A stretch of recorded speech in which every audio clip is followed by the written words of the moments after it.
Like love late 4টা কোনে দিছিল এইটো চাওঁ ৰ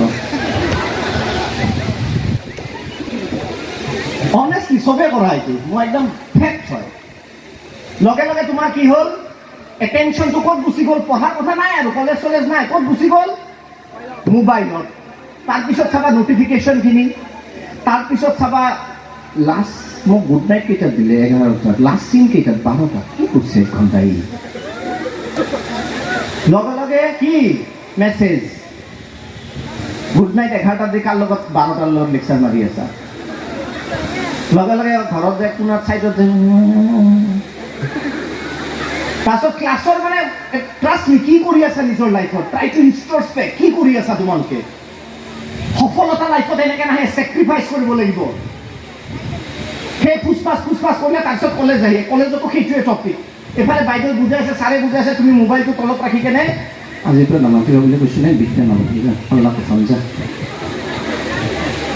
গোটেই দিনটো গধূলি যায় ঘৰত সেই একে কাম পঢ়ি আছা পলিটিকেল চায়েন্স চিপাহী বিদ্ৰোহ হ'ব আৰু 1857 ঝান্সী ৰাণী লক্ষ্মীবাই তান্তিয়া টোপে কোন আছিল আৰু বিভিন্ন ঠাইত ঝান্সী সম্বলপুৰ ছাত্ৰা সম্বলপুৰ নাগপুৰ ঝান্সী হৈ আছে চিপাহী বিদ্ৰোহ তোমাৰ মোবাইলটো লগে লগে ভাইব্ৰেট ঘৰততো চাউণ্ডত নাৰাখা মই জানো পঢ়াৰ সময়ত লগে লগে ফুচুককৈ চালা মোবাইল সেই একেটাই টপিক গধূলি হৈ গ'ল যাক নপঢ়ো গুড নাইট বাই আজিৰ পৰা নামাতবি যা যাৰ লগত থাকা তাৰ লগত থাক এইটো লাষ্ট ডায়লগ চোৱা গোটেই দিনটো গ'লে এনে ইট ৰিপিটছ এভৰি ডে আৰু এইটো তোমালোকে প্ৰায় সকলোৱে প্ৰায় ৰিপিট কৰা তাৰপিছত পৰীক্ষা একমাহ থাকিব চোৱা মনত ৰাখিম ক'ত পঢ়িম কি পঢ়িম টেনশ্যন লগে লগে ফোনটো গ'ল হেল্ল' পৰীক্ষা গ'ল এই যে সময়বোৰ যে অপব্যয় কৰিছা ত্যাগ কৰিবা ফোনটো ৰাতিপুৱা শুই উঠি চুইচ অফ ফোন কৰিবা মই কোৱা নাই ফেচবুক কৰা হোৱাটছআপ কৰা কৰিব লাগিব আজিকালিৰ দিনত ইউটিউব চাবা মোৰ ভিডিঅ' বেছিকৈ চাবা এডভাৰটাইজ নিজৰ জানা নহয় চেনেল এটা আছে বুলি অঁ এইকেইটা নাজানে আজি যায় একদম ছাবস্ক্ৰাইব চ' মই কি ক'ব বিচাৰিছোঁ মোবাইলটো চাবা ফেচবুকো কৰিবা চব কৰিবা কিন্তু ৰাতিপুৱা শুই উঠি মুখ হাত ধুই 1 ঘণ্টা বা 1.5 ঘণ্টা সময় পঢ়া ইমান যদি ধৈৰ্য নাই আধা ঘণ্টা এটলিষ্ট পঢ়া তাৰপিছত নিজৰ কাম কৰা ৰাতিও যেতিয়া পঢ়া টেবুলত বহিবা মোবাইলটো সন্মুখত নাৰাখিবা অফ কৰি কেনে অকণমান দূৰত থৈ দিবা অন কৰি ওচৰত নাৰাখিবা তেতিয়া কি হয় জানানে অন কৰি চাওঁ কি আছে 1 মিনিটত লগে লগে ফ'কাছ অফ কৰা দূৰত থোৱা সেই যেতিয়া মই ক'লোঁ তুমি টেবুলত লিখি থ'বা নহয় মই ভৱিষ্যতে কি ক'ব বিচাৰিছোঁ তোমাৰ মোবাইলটো নিজে থৈ দিব মন যাব গতিকে 2 ঘণ্টা বা 3 ঘণ্টা যদি পঢ়া ৰাতি কি কৰিবা মোবাইলটো দূৰত থ'বা এইটো বৰবাদ কৰি আছে তোমালোকক কথাটো বুজি পাইছা মই কি কৈছোঁ এটা এতিয়াতো দেউতাই কিনি দিছে এটা বয়স আহিব যেতিয়া নিজৰ ল'ৰা ছোৱালীক কিনি দিব লাগিব নিজৰ ল'ৰা ছোৱালীয়ে গালি পাৰিব ঐ বুঢ়া নিজৰ দিনত লেভেল দি আছিলি এতিয়া ভাল স্কুলত পঢ়াব পৰা নাই ল'ৰা ছোৱালীৰ গালি খাওঁতে যাব কথাটো বুজি পাইছা মই কি কৈছোঁ তোমালোকৰ মা দেউতাৰ ভৱিষ্যত তোমালোকৰ ওপৰত নিৰ্ভৰ কৰে তোমালোকৰ ল'ৰা ছোৱালীৰ ভৱিষ্যত তোমালোকৰ ওপৰত নিৰ্ভৰ কৰে এইটো মনত ৰাখিবা মোবাইলটো ব্যৱহাৰ কৰা মই কোনো আপত্তি নকৰোঁ কিন্তু পঢ়া সময়খিনিত মোবাইল আজিৰ পৰা কি থাকিব নাৰাখা মই জানো সেইটোৱে সফল আৰু বিফল ব্যক্তিৰ মাজত পাৰ্থক্য চেক্ৰিফাইচ কৰিব লাগিব লাইফত ভগৱান ৰামচন্দ্ৰৰ নাম তোমালোকে জানা ৰাম কি আছিল অযোধ্যাৰ ৰজা ৰাজকুমাৰ আছিল ৰামক 14 বছৰ বনবাস পঠাই দিয়া হ'ল ক'ত দিয়া হ'ল হাবিয়ে জংঘলে যুঁজি বিভিন্ন ঘাট প্ৰতিঘাতৰ মাজত ৰামে নিজৰ জীৱন যুদ্ধ আগবঢ়াই লৈ গ'ল ৰাৱণক বধ কৰিলে তাৰ পিছত ৰাম কি হৈ গ'ল ৰাম ভগৱান হৈ গ'ল অৰ্থাৎ যদি 14 বছৰ চেক্ৰিফাইচ নকৰিলে হয় বনবাসত নগ'ল হয় ৰাম এজন নৰ্মেল ৰজা হৈ থাকিল হয় ৰামক আমি ভগৱান বুলি আৰাধনা নকৰিলোহেঁতেন লাইফত চেক্ৰিফাইচ কৰিব লাগিব চেক্ৰিফাইচ যদি নকৰা তেনেহ'লে জীৱনটো এতিয়া যেনেকৈ আছা লাহে লাহে বেয়া হৈ যাব জীৱনটো পোষ্ট পেইড তুমি এতিয়া ভাবিব পাৰা ঠিকে আছে এতিয়া মই কৈ গ'লোঁ 10 দিন পিছত ভাবিব পাৰা মোৰ দেখোন একো হোৱা নাই জীৱনটো পোষ্ট পেইড বিল তুমি ইউজ কৰি থাকা ডেটা ইউজ কৰি থাকা ফোন ইউজ কৰি থাকা এদিন ইমান ডাঙৰ বিল আহিব আৰু সেই বিল ভৰোতে লাইফ ওলাই যাব জীৱনটো কিহৰ নিচিনা পোষ্ট পেইড মোবাইলৰ নিচিনা যিমান টাইম এতিয়া খৰচ কৰিবা পিছত কি সিমান বিল তুমি ভৰিব লাগিব আৰু ল'ৰাখিনিৰ ক্ষেত্ৰত মোবাইল লগতে বাইক বহুতে কলেজত যায়, যোৱাৰ লগে লগে বাইকখন লৈ আড্ডাত গুচি যায়। নকৰিবা, নাপায়।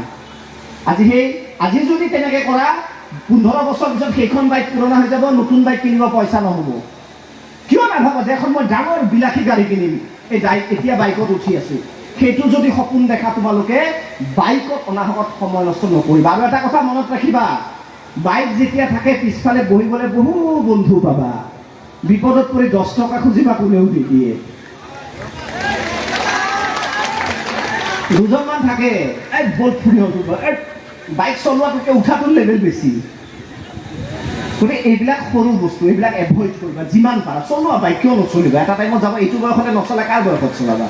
কিন্তু নিজৰ ফ'কাছটো মনত ৰাখিবা। লাষ্ট 3টা কৈছিলোঁ। লাষ্ট প্ৰব্লেমটো হ'ল তোমালোকৰ কি জানানে? একদম ডাঙৰ। কিহৰ সমস্যা? প্ৰেম। এইটোৱে দৌৰি থাকে মাথাত 24 ঘণ্টাৰ 18 ঘণ্টামান মেক্সিমাম। দুই এজন, মই চবকে কোৱা নাই।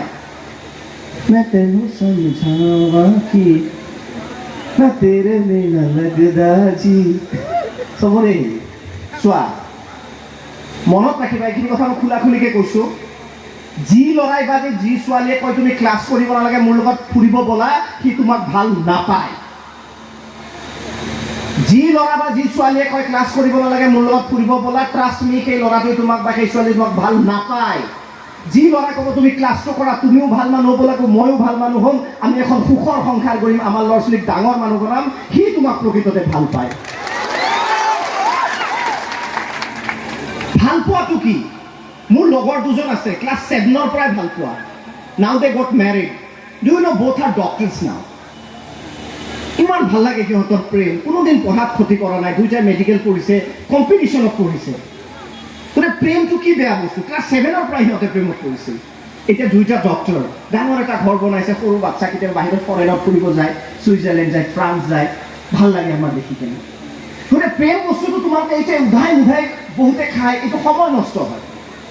এই বাইকত লৈ ব'ল বৰপেটা, এই বৰপেটা টাউনতো কোনো দেখা নাপায়, ইয়াতে মামা খুৰা কোনোবা থাকিব পাৰে, তাতে যায় অলপ আড্ডা মাৰি আহোঁ। সঁচা প্ৰেমিকে সেইটো নকয়। ক'ব তুমি ঘৰত যোৱা, এতিয়া ক্লাছে কৈছে, ঘৰত যাই পঢ়া। সেইটো কথা কিন্তু মনত ৰাখিবা। সেই যিটো পাৰ্থক্য, সেই পাৰ্থক্যটো কিন্তু, আৰু যি ল'ৰাই বা যি ছোৱালীয়ে নিজক ভাল নাপায় কেনেকৈ? যি ল'ৰাই নপঢ়ে ভালকৈ বা নিজৰ কামটো ভালকৈ নকৰে, বাইকটো জোৰে জোৰে চলায়, সেই ল'ৰাটো নিজক ভাল নাপায়, নিজৰ মাক বাপেকক ভাল নাপায়, তোমাক ভাল পায়, কি উল্টাব? একো ভাল নাপায়। যি ল'ৰাই নিজক ভাল পায়, ইট ইজ চিনচিয়াৰ, সি যদি মাক দেউতাকৰ কথা ভাবে, সি যদি মাক দেউতাকক ভাল পায়, নেচুৰেলি তোমাক সি ভাল পাব। আৰু নহ'লে কেৱল এনে লগত গাৰ্লফ্ৰেণ্ড এটা লাগে সেই বুলি লৈ ঘূৰি থাকিম। এই কথাবিলাক খুব গুৰুত্বপূৰ্ণ। কাৰণ মই কিয় কৈছোঁ, এইবিলাকত সময় যথেষ্ট নষ্ট হয়। গতিকে মই নকওঁ যে প্ৰেমত নপৰিবা, এইটো বয়সত হ'বই কিবা, পিছত আৰু 4-5 বছৰ পিছত ৰিয়েলাইজ কৰিবা এইবিলাক ফাং একো নাই। কবিৰ সিঙক চিনেমাতেই ভাল লাগে, বুজিছা? কবিৰ সিঙৰ কেৰেক্টাৰটো চিনেমাতে ভাল লাগে। বাস্তৱত কবিৰ সিং আহিলে পুলিচ থানাত ছোৱালীকেইটা এজাহাত দি দিব, পাগল এটা মোৰ পিছে পিছে ঘূৰি থাকে। নিজে প্ৰেক্টিকেল। এতিয়া বুজি নাপাবা, 5 বছৰমান পিছত বুজি পাবা, কিন্তু তেতিয়ালৈ পলম হ'ব। সেইকাৰণে মই ক'লোঁ যে প্ৰেম বস্তুটো শাশ্বত, প্ৰেম বস্তুটো স্বৰ্গীয়। সঁচা প্ৰেমে কেতিয়াও আন্ধাৰ চুক নালাগে। সঁচা প্ৰেমক আন্ধাৰ চুক নালাগে। পাৰ্কৰ সেই কোণাটোত বহি গুজুং গাজাং কথা পাতিব নালাগে। সঁচা প্ৰেমটো এটা পাক হয়, এটা আল্লাহে দিয়া এটা পাক বস্তু হয়, পবিত্ৰ বস্তু হয়। সেইটো যিদিনাই গণ্ডগোল হ'ব তোমালোকৰ সমস্যা। সেইকাৰণে পৰাপক্ষত এইটোত ইণ্ডিভিজুৱেলি আগবাঢ়ি যোৱা, লগত কোনো নালাগে, এইবিলাক থাকিব। চিনেমা চাই চিনেমা নিচিনা জীৱন নহয়। যেতিয়া কি হ'ব, ল'ৰা ইনকাম কৰিব নোৱাৰিবা, চুলিৰ খুব তাৰিফ কৰে ছোৱালী, কৰে নকৰে ল'ৰাবিলাকে, কিন্তু ভাতত যেতিয়া চুলি কৰিব বৈদ্য গালি দিয়ে। কি ভাল লাগে গানটো শুনি, হয়নে? কিন্তু সেই চুলি ভাতত পৰিলে দিছ ইজ প্ৰেক্টিকেল। বুজি পাইছা কথাটো? গতিকে এতিয়া যিবিলাক ভাল লাগি থাকিব, আৰু বহুতে দেখোঁ, বিশেষকৈ মুছলমান সম্প্ৰদায়, বেয়া নাপাবা কথাটো কোৱাৰ কাৰণে, এটা এজ হোৱাৰ লগে লগে পুতুককৈ বিয়া হৈ গুচি যায় বা পলাই গুচি যায়, চব যায়, কিন্তু প্ৰেক্টিকেলি অকণ বেছি হয়। হয়নে নহয়? মানা নাই কথাটো? এইটো নকৰিবা।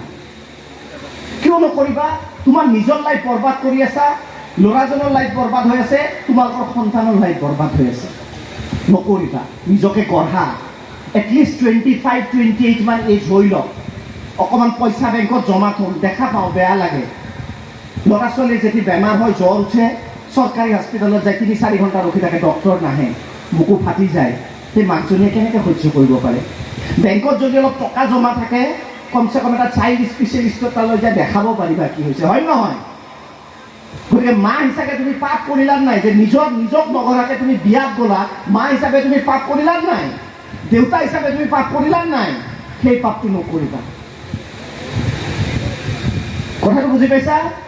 এই কথাখিনি তোমালোকে অত্যন্ত মই ভাবোঁ মনত ৰখাটো দৰকাৰ। মই আকৌ কৈছোঁ যে আই এম নট এগেইনষ্ট লাভ, কিন্তু দেখা পাওঁ চিনেমাৰ প্ৰভাৱত পৰি হওক, মোবাইলৰ প্ৰভাৱ পৰি হ'লে প্ৰেম একো দেখা নাপায়, এটা সময়ত যায় জীৱনটো বহুত বেয়াকৈ আঘাত পায়। সেইবোৰ নকৰিবা। প্ৰেমত পৰা, মা দেউতাৰ প্ৰেমত পৰা। মাটোক বহুত ভাল পাওঁ, কেতিয়াবা কৈ পাইছানে? নাই। ক'বা, মই কওঁ, মই এতিয়াও কওঁ, mom I love you, flying কিছ। ভাল পাওঁ মা, ইমান কষ্ট কৰি জন্ম দিছে, কিমান কষ্ট কৰি ডাঙৰ কৰিছে, কিমান সপোন আছিল, বেমাৰ হওঁতে কিমান নিশা উজাগৰে কটাইছে, এই আঁঠুত লৈ এই কোলাত লৈ কিমান ৰাতি পাৰ কৰিছে নোখোৱাকে। I love my mom, I fall in love with her. You also' fall in love with your parents. তেতিয়া মাৰ কাৰণে কিবা এটা কৰিব মন যাব। এই যে এইবিলাক লৈ যাওঁ, এই যে শৰাইবিলাক লৈ যাওঁ, মোৰ মায়ে খুব ভাল পায়। এই গামোচা মোৰ ঘৰত ভৰ্তি হৈ গৈছে, কাকো এটাও মায়ে চুব নিদিয়ে, ক'লে লাগিলে কিনি আন। বহুতে কয় বেয়া হৈ যাব, কি কৰিবা ইমান, মোৰ জাপি ঘৰত ভৰ্তি হৈ আছে। মোৰ মায়ে কয় মোৰ ল'ৰাটো এনেই অলপ বয়স হ'লে মানুহ সভাপতি হয়, মোৰ ল'ৰাটো কম বয়সতে সভাপতি মাতে, তাক ইমান কলেজত মাতে। That the moment you feel proud for your mom, কিমান ভাল লাগে জীৱনত, সেই মজাটো নহয় এই চুকত বহি কথা পাতি থকাতকৈ 3 গুণ বেছি। যদি বিশ্বাস কৰা, ট্ৰাষ্ট কৰা, হাত চাপৰি বজাই দিয়া। সেইটোৱে কৈছোঁ, মই চব লাগিব লাইফত। মই কোনো বস্তুটো অলপ ডিনাই কৰা নাই। কথাটো মই আজি বেছি কথা কোৱা নাই, কেইটামান ফোকা বুজি পাইছা নাই তোমালোকে? মই কোনো কথা ডিনাই কৰা নাই। মই কিমান প্ৰেমত পৰিছোঁ হিচাপেই নাই। 3 দিনৰ মূৰে নতুনকৈ প্ৰেমত পৰিব লৈছে, চব ফেইলাৰ। মানে what I am trying two চে যে এইটো বস্তু নেচাৰেল, কিন্তু এইটোক ফ'কাছ নকৰিবা। শেষ কৰিম আৰু বহুত টাইম লৈ ল'লোঁ চাগে, চাহ সকলো আমনি আছে আৰু গেষ্ট আছে কিবা কিবি, গতিকে বহুত বেছি মই হেৰি নকৰোঁ। খালি সেইটোৱে মনত ৰাখিবা। আৰু তোমালোকৰ আৰু এটা প্ৰব্লেম কি হয়, আমাৰ যিবিলাক ৰুৰেল এৰিয়াত থাকে, কনফিডেঞ্চ নাথাকে।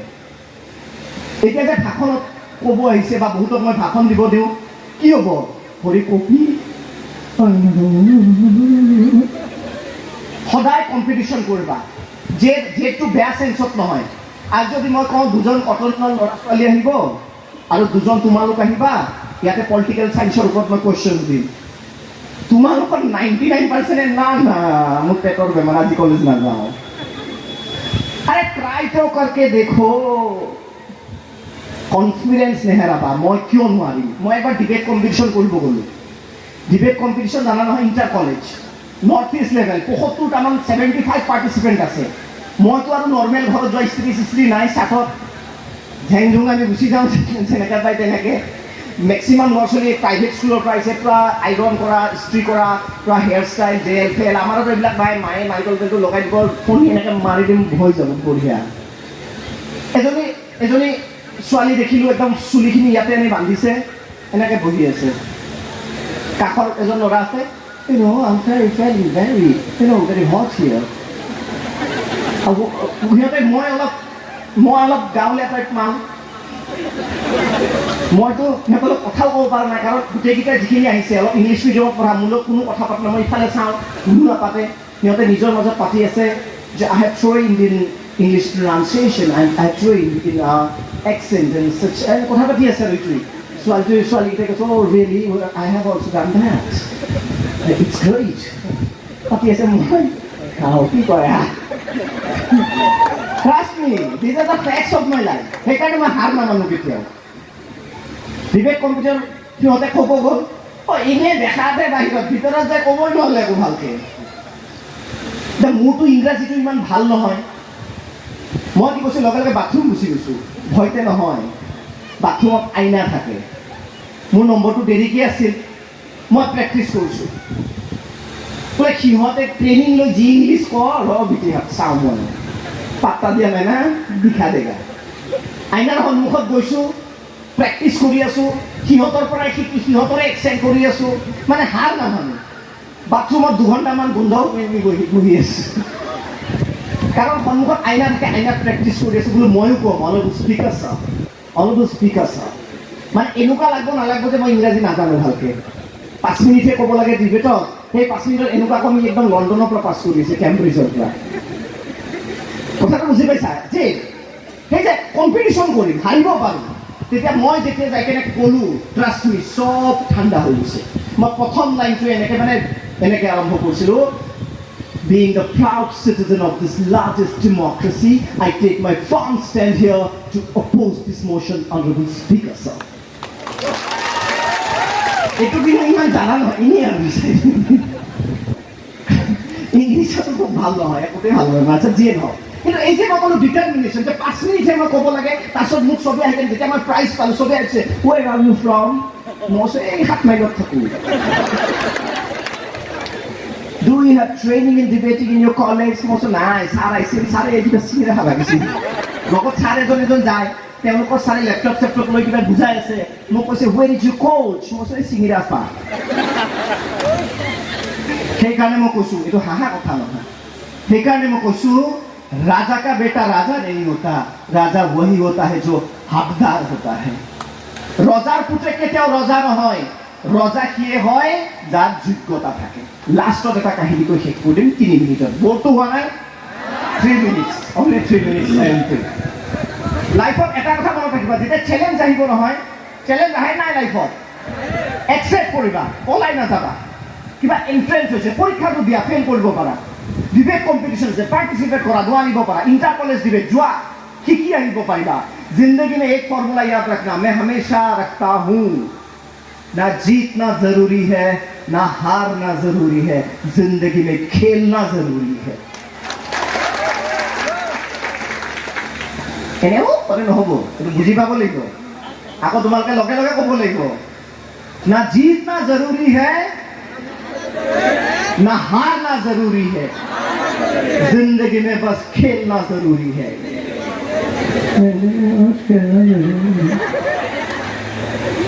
बुरा मंत्री इमान सियोरी है, ना हारना जरूरी है, ना जीतना जरूरी है, जिंदगी में बस खेलना जरूरी है।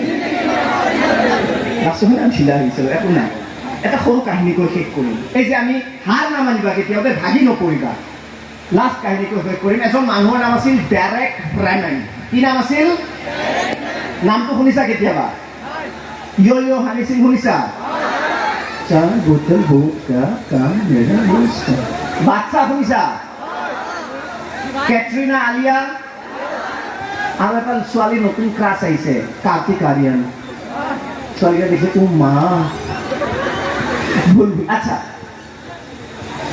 ডেৰেক ব্ৰেমেন আছিল এজন দৌৰবিদ, ৰানাৰ। মই কৈ আছো 1992ৰ কথা। কিমান চন? বাৰ্চেলোনা নামৰ জাগাত অলিম্পিক খেলা হৈছিল। আৰু এই ডেৰেক ব্ৰেমেনে ইমান ভাল দৌৰিছিল তাৰে আগতে যে চবে ভাবিছিল ডেৰেক ব্ৰেমেনে 1992 বাৰ্চেলোনা অলিম্পিকত কি পাব? গোল্ড মেডেল পাব। কি পাব? চব চিয়ৰ আছিল, কাৰণ ৰানিংটো ইমান ভাল। আমাৰ ক্লাছত কিছুমান ল'ৰা ছোৱালী থাকে, চিয়ৰ থাকে যে 80% পাব। মোৰ নিচিনা কিছুমান থাকে, 50ৰ ওপৰত নাপায়, চিয়ৰ থাকে না কিছুমান। গতিকে ডেৰেক ব্ৰেমেনে যে গোল্ড পাব চিয়ৰ আছিল। ডেৰেক ব্ৰেমেনৰ ঘৰৰ মানুহ দৌৰা খেলা চাব আহিল, আজি পুতেকে গোল্ড পাব। এই ভিডিঅ'টো ইউটিউবত আছে, তোমালোকে চাবা। মই চাওঁতে প্ৰথম দিনা কান্দি দিছিলোঁ। তোমালোকেতো এইবিলাক নোচোৱা, খালি কি এইবিলাক প্ৰেমৰ গান এনি টাইম। এই সৰু বাচ্চাবিলাকে গুলি চুলি তেজ লাগি গ'ল, মেয়েতে প্যাৰ মে মৰ গয়া, এইবিলাক ফাল্টু আমি চোৱা বাদ দিয়া। এই আজিকালি দুটামান বাচ্চাক নচোৱাই যে কি আছে, এইবিলাক নাচাবা, একো উপকাৰ নহয়। ডেৰেক ব্ৰেমেনক চাবা। কি চাবা? যে যেতিয়া দৌৰ আৰম্ভ হ'ল, 1 2 3 কৈ বা গুলি ফুটাই যেতিয়া দৌৰ আৰম্ভ হ'ল, অলপমান যোৱাৰ লগে লগে ডেৰেক ব্ৰেমেনৰ ভৰিত ক্ৰেম্প আহি গ'ল। ক্ৰেম্প মানে ভৰিটো নচলা হৈ গ'ল, ধৰি লোৱা। লগে লগে বাগৰি গ'ল। ভিডিঅ'টো আছে ইউটিউবত, ঘৰত যাই চাবা। লগে লগে বাগৰি গ'ল, বাগৰি যায়। আৰু অলিম্পিকত জানা 15-20 ছেকেণ্ডত ফাৰ্ষ্ট ছেকেণ্ড থাৰ্ড হৈ যায়। ফাৰ্ষ্ট ছেকেণ্ড থাৰ্ড হৈ গ'ল, ই কান্দিলে। তথাপিও ডেৰেক ব্ৰেমেন উঠিলে। উঠি কি কৰিলে? এখন ভৰি, এইটো ভিডিঅ'টো আছে, এখন ভৰি তেওঁ যিখনত ক্ৰেম্প পাইছিল এনেকৈ ল'লে, লৈ এখন ভৰি দি এনেকৈ খুব দৌৰি দৌৰি যাই আছে। খেলা শেষ, কিন্তু সি দৌৰি আছে। ভিৰৰ মাজৰ পৰা এজন মানুহ দৌৰি আহিল, চিকিউৰিটি বাধা দিলে, নাই মানুহটোৱে ডেৰেক ব্ৰেমেনক লগ ধৰিব। লগ ধৰিলে। তেওঁ কোন আছিল জানা? ডেৰেক ব্ৰেমেনৰ দেউতাক। দেউতাকে বেয়া পাইছে যে কষ্ট পাইছে নিজৰ পুতেকে, কৈছে বাবা বোলা ঘৰত যাওঁ, ফাৰ্ষ্ট ছেকেণ্ড থাৰ্ড অলৰেডি হৈ গ'ল অলিম্পিকত, গতিকে তুমি আৰু প্ৰাইজটো নোপোৱা, দৌৰি লাভ নাই, কষ্ট পাইছা, ঘৰত যাম। ডাইৰেক্ট পেমেণ্টে ক'লে তেতিয়া দেউতা মই ঘৰত নাযাওঁ, মোৰ এইম আছিলে যিটো ফিনিচিং লাইন, সেই ফিনিচিং লাইনটো টাচ কৰা আৰু সেইটো মই টাচ নকৰাকৈ মই ঘৰত নাযাওঁ। দেউতাকে তেতিয়া ক'লে ঠিক আছে, কিন্তু এটা কথা মানিবা। কৈছে কোৱা দেউতা। মোৰ কান্ধত হাত থোৱা। আৰু দেউতাকৰ কান্ধত হাত থৈ এখন ভৰিৰে খোজকাঢ়ি খোজকাঢ়ি ডেৰেক ৰেমণ্ডে ফিনিচিং লাইনটো টাচ কৰিছিল। সেই ষ্টেডিয়ামত 40,000 মানুহ আছিল। কোনে গ'ল্ড মেডেল পাইছে পাত্তা নাই, ব্ৰঞ্জ মেডেল পাইছে পাত্তা নাই, চিলভাৰ মেডেল পাত্তা নাই। ডেৰেক ৰেমণ্ডক থিয় হৈ সকলোৱে হাত চাপৰি বজাইছে যেতিয়া ফিনিচিং লাইনটো ক্ৰছ কৰিছে। আৰু অলিম্পিকৰ ইতিহাস যেতিয়ালৈ থাকিব, গ'ল্ড মেডেল পোৱা মানুহ আহিব যাব, কিন্তু ডেৰেক ৰেমণ্ড অলিম্পিকৰ ইতিহাসত কি হৈ ৰ'ব? অমৰ হৈ ৰ'ব। সেইকাৰণে মই কৈছিলোঁ না জিতনা জৰুৰী হে, না হাৰনা জৰুৰী হে, জিন্দগী মে বছ খেলনা জৰুৰী হে। থেংক ইউ ছ' মাছ, মোক এইখিনি সুবিধা দিলে, বেছি সময় ল'লোঁ। ভাল লাগিল তোমালোকক দেখি, কাৰণ মই জানো যে তোমালোকৰ মনত আশা বহুত আছে, কিন্তু ক'ৰবাত নহয় ক'ৰবাত ডাইৰেকশ্যনলেছ হৈ আছা। আৰু মই সদায় নাথাকিব পাৰোঁ, তোমাক আৰু ঘৰকা মুৰ্গী ডাল গলাবৰ নিচিনা হয়। কিবা যদি কনফিউজন থাকে, আস্ক ইউৰ টিচাৰ্ছ, আস্ক ইউৰ টিচাৰ্ছ, এপ্ৰ'চ টিচাৰ্ছ। মনত যদি থাকে নহয় ছাৰে বেয়া পাব নেকি বা ছাৰে নাজানে নেকি, এনেকুৱাও হ'ব পাৰে, কাৰণ ঘৰৰ ওচৰতে পাই থাকেতো সদায়, যে মই ক'লে হয়তো বিশ্বাস কৰিব। কিবা যদি মনত ডাউট থাকে, ছাৰ মই কি কৰিম ফিউচাৰক লৈ কেনে, মই অন্ততঃ এমাহৰ ভিতৰত মই চবকে আশা নকৰোঁ, এটলিষ্ট 4-5জন ল'ৰা ছোৱালীয়ে যদি ছাৰক যাই কেনে সোধে, মই ভাবোঁ মন দিয়াত আহাত মই সফল হ'ম। এটলিষ্ট 4-5জনে যদি সোধে ছাৰক যাই কেনে, ছাৰ মই এইটো কৰিব বিচাৰিছোঁ, মই কেনেকৈ আগবাঢ়িম। গতিকে ধন্যবাদ, বিশেষকৈ GS-ক ধন্যবাদ, মোক ইয়াত নিমন্ত্ৰণ কৰিলে। সি খুব মৰমত কালি এটা ষ্টেটাছ দিছে, সেইটো আকৌ ময়ো ষ্টেটাছ ৰাখিছোঁ, যে GS-ৰ এটাৰ মন আছিল যে মোক আনা। আৰু এই মৰমবোৰে, মই সেইকাৰণে পৃথিৱীৰ বহুত ধনী মানুহ বুলি ফিল কৰোঁ। মই কোনো মন্ত্ৰী নহয়, MLA নহয়, মই কোনো ডনেশ্যন দিব নোৱাৰোঁ, মোৰ PhD নাই, ডক্টৰেট নাই, মোক খুব ধনী ধনী মানে একেও নহয়, তথাপিও মোক মাতি আনি এই মৰম দিয়ে। সেই মৰমখিনিয়ে জীয়াই থকাৰ প্ৰেৰণা। আশা কৰিছোঁ তোমালোকৰ যি যি সপোন দেখিছা সেই সপোন পূৰণ হওক। প্ৰিন্সিপাল মহোদয়ক ধন্যবাদ জ্ঞাপন কৰিছোঁ। সমূহ শিক্ষয়িত্ৰী খুব ধুনীয়া কথা পাতিলে। কেইটামান ছাৰ আছে ষ্টুডেণ্ট যেন পায়, ইমান হেণ্ডচাম সৰু সৰু, সেইকেইটাক আকৌ সন্মান কৰিবা, মৰম নকৰিবা। গতিকে সকলোকে আশীৰ্বাদ জনালোঁ। শেষত এটা কথা আকৌ এবাৰ কৈ শেষ কৰিম, মনত ৰাখিবা, जिसे हमने इतने शिद्दत से पाने की कोशिश की है, आज हर जर्रे ने उसे हमसे मिलाने की साजिश की है। किसी चीज को तुम अगर पूरे दिल से चाहो, पूरी कायनात जुट जाती है उसे तुमसे मिलाने के लिए। Thank you.